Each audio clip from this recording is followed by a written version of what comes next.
Do you turn down rap music in only white neighborhoods? I put the new 4Gs on the G. I trap into the bloody bottoms is underneath. Do you think Beyonce is prettier than Kelly Rowland? Do you believe in good hair versus bad hair? Do you believe that natural ain't for everyone? Think somebody's gonna get like sickle cell or something from wearing black hair? Oh, yes. Are you afraid of having children of a darker complexion? We got some light-skinned, pretty girls we gotta raise. We in trouble, my nigga. What we gonna do? Do you hate your Negro nose with Jackson 5 nostrils? Do you isolate yourself from people of your own race? These kids, excuse me. Oh, hello there, Miss Madison. How is my little sunshine? Whoa, hold it right there. Hey, man, where's the gun, huh? Where's the gun? Go on, get out of here. Have you ever joked about someone's complexion? I didn't know how dark I was till I came to America. This guy told me I look like under the bed. That's real dark. Said I look like I have no bright ideas.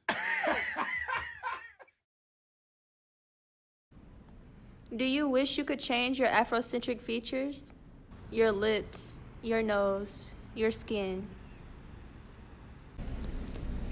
Well, you may be suffering from internalized racism. Internalized racism is the personal, conscious, or subconscious acceptance of negative attitudes, beliefs, ideologies, and stereotypes perpetuated by the dominant society as being true about one's racial group. Or in other words, you may be judging yourself unfairly by a standard of whiteness. As people of color are victimized by discrimination, we start to internalize and accept certain negative stereotypes that invalidate our identities while reinforcing whiteness as the appropriate norm. We develop ideas, beliefs, actions, and behaviors that support and collude with racism.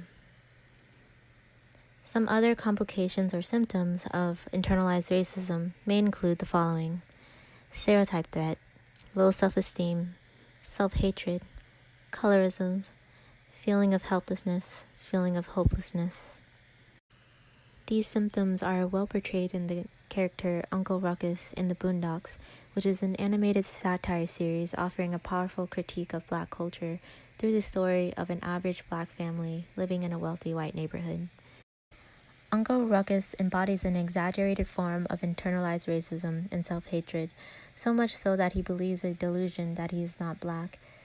Oh, how much you love white folks? Best thing the good Lord ever did for the planet Earth. Ruckus, you Black as ace of spades, man. I don't see the need for you to go and insult the man after a game of checkers. We've been reminiscing all day, looking in each other's eyes, acting like we like each other. Now you gotta go ahead and remind me of my ailment. Ailment? That's right. You heard of vitiligo? Shoot, well, I got re-vitiligo. He believes he's been tragically given a curse or disease he refers to as re-vitiligo. It is later illuminated in Season 3 episode The Color of Ruckus that this delusion was fed by a toxic family life. Unfortunately, little Ruckus suffered through extensive mental and physical abuse from his father, and although his mother loved him, she could offer little to no guidance for little Ruckus, as she herself was dealing with internalized racism. You ain't said nothing so far about my hair. 'Cause it ain't yours. It is so mine. I'm the first colored girl you ever met with blonde hair. And one day, I'm gonna have eyes as blue as the summer sky. The little hope she could offer him was in the form of a lie that Ruckus would continue to believe. Baby, why don't we read about Eli Whitney instead? He invented the cotton gin. He was a great white man, just like you. Internalized racism is ultimately not good for people of color's mental health and self-concept, and I believe we can learn a lot from the story of Uncle Ruckus. We can clearly see that the trauma that led Ruckus to adopt these self-limiting beliefs was not his fault. When anti-Blackness is still the norm, it is common for people of color to feel they need to change themselves in order to be well received by people who are also judging through the standard of whiteness. Despite all that Ruckus has been through, we believe it's not too late for him to change. And we offer 4 solutions for mitigating internalized racism in the voice of Ruckus that may reside in all of us. These solutions include reframing stereotype threat, breaking the cycle of intergenerational trauma, self-regulation, and exposure. Reframing stereotype threat. In a study by Animal Alter and Co., it was found that reframing a threat as a challenge diminished the effects of stereotype threat. In both studies, the performance of both participant groups significantly improved. Reframing stereotype threats as a challenge offers a solution to internalizing racism by challenging the narrative. Reframing stereotype threats as a challenge offers a solution to internalizing racism by asking the afflicted to question the narrative they have accepted. By questioning the narrative, there is a shift from blind acceptance to an openness and willingness to be exposed to information that contradicts preformed beliefs. As researchers such as Devine can tell you, being open to information that contradicts your prejudice is a key determinant in getting rid of it. Breaking the cycle of intergenerational trauma. What a person learns in their childhood can serve as the foundation of their worldview. Children are socialized from a young age by their parents to fit into certain molds or roles. During this process of socialization, it is possible for parents to pass down their own internalized racist beliefs and prejudice as fact to their children. It is in this way that children begin to internalize stereotypical views of their own race. When these children grow up and have families of their own, there's a possibility that they will pass on their internalized racist views and continue this toxic teaching cycle. Therefore, it is important for people to understand and break these cycles of intergenerational trauma.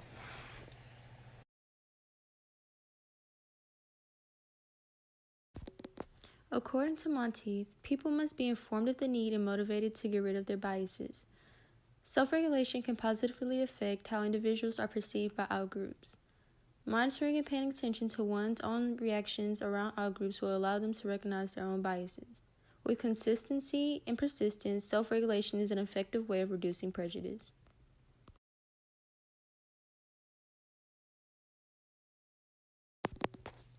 A major reason prejudice exists is the lack of exposure and interaction with outgroups.